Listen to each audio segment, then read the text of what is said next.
Okay, this is the second in the series of Macbeth context revision videos. Actually, we're talking about James VI first and his ideas about witches.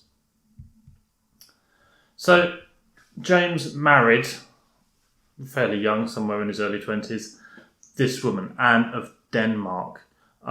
James was conflicted over who to choose for a wife. He wasn't sure whether to choose a Catholic wife or a Protestant wife, whether he should choose someone English, whether he should choose someone French to kind of create a connection with them.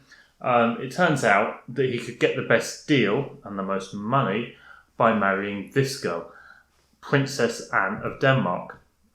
It forged a link with a key Protestant country. Denmark at the time was very Protestant, but it was somewhat the same as Scotland under James's mother, because the royal family was Catholic, and Anne was indeed Catholic herself. Nonetheless, this brought some cash in for James because, very wealthy family. And as I say, she was a Catholic. The problem with marrying Anne of Denmark is that she was a long way away. James never met her beforehand. The first thing that she had to do was be shipped in. She was pretty much literally a mail order bride.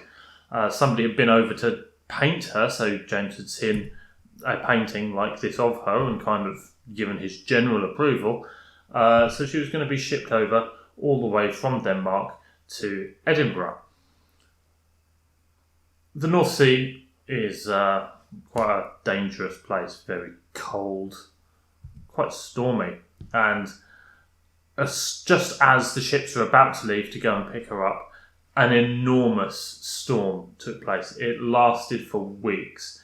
It made crossing the North Sea pretty much impossible. James, being the paranoid sort, took this at heart. Nothing could kind of happen without it having something to do with him. So he decided that this storm was unnatural, it was supernatural, someone was clearly out to get him, so he blamed it on witches. He decided that witches created this storm just to stop him marrying Anne of Denmark. A little later, he wrote a book called The Demonology. Now, witchcraft had already been illegal in Scotland since the Witchcraft Act of 1653, which might have kind of influenced the way that James thought about this storm and made him start to blame it on witches. So there was precedent for this sort of thing. But this Demonology is a book about how to recognise a witch and what to do about witches. James took a personal interest in the witch hunts that year and was present at several of the witchcraft trials. You can see here a woodcut of him from the time. He's the one sitting on the chair with one of his advisors pointing at the witches. There's 4 witches all huddled together on the floor there, and a guy that appears to be beating them with a stick, torturing them.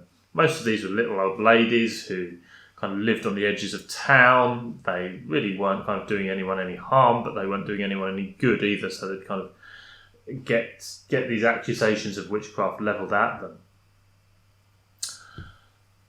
Various ways that James thought you could recognise a witch. One of the main ones was through the witches' familiars, and these were pets gifted by the devil to the witches in order to help them perform their magic. It's like a magical conduit or a link to the devil. And they could come in many forms. It was usually an animal. Could be a rat or a bat or a dog or a cat. Most frequently dogs and cats. Witches could be seen to be witches by the way they talked to these familiars. They kind of conversed with them. And obviously it's not unheard of for lonely little old ladies to talk to their pets for company, so it was quite easy to level accusations of witchcraft at these poor little old ladies. But in the popular mind, the witches gave these pets a range of bizarre and kind of improbable names that kind of really kind of identify them as demons. So here we've got a slightly later picture of a witchfinder called Matthew Hopkins, probably the most famous witchfinder in history. He was a witchfinder general, and in front of him are sitting two witches pointing out all of their familiars. The one on the right says, "My imps' names are," we've got Holt, Illamauser, Pyewacket, Jamara, Suck and Sugar, Newts, Peck in the Crown, Grizzledy Greedy Guts, Vinegar Tom. Just really random names. I'm not even sure what that one at the bottom is meant to be. I mean, the others are quite obviously a dog and a rat and a cat. And that one at the bottom is... I don't even want to think about it, to be honest. It's kind of gross. So yeah, these witches would have familiars.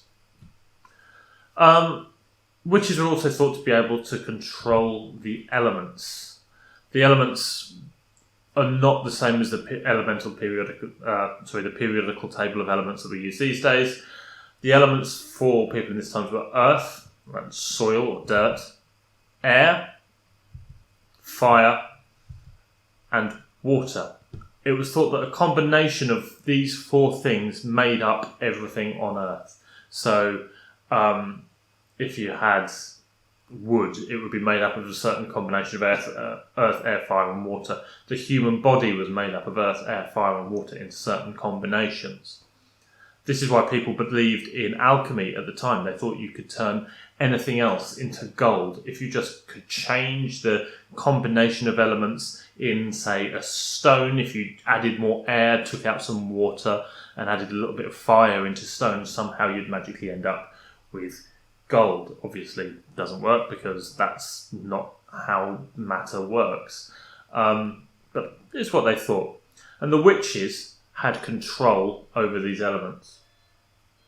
So the witches had control of these elements, something that really only God should have, God being the maker of everything. He was the only one really allowed to kind of put these elements together. So, things you need to remember about the witches: they could control the winds and the weather, and usually kind of used to ruin crops and make milk go sour and perform what was known as maleficium, which is very minor, annoying acts of magic rather than these grand things we see in Macbeth. They could defy the elements and do impossible things like fly, which is where the old image of them flying on a broomstick comes from, and not drown in water, which is why we see tests for witches being the ducking stool.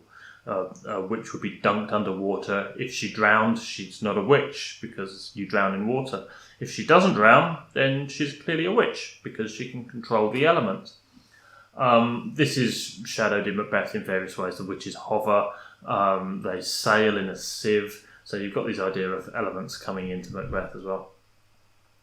They could make people ill, especially with fevers, create hallucinations, but they couldn't kill with magic, which is why James thought that the witches created this storm to stop his wife getting to him, but didn't actually wreck the boat.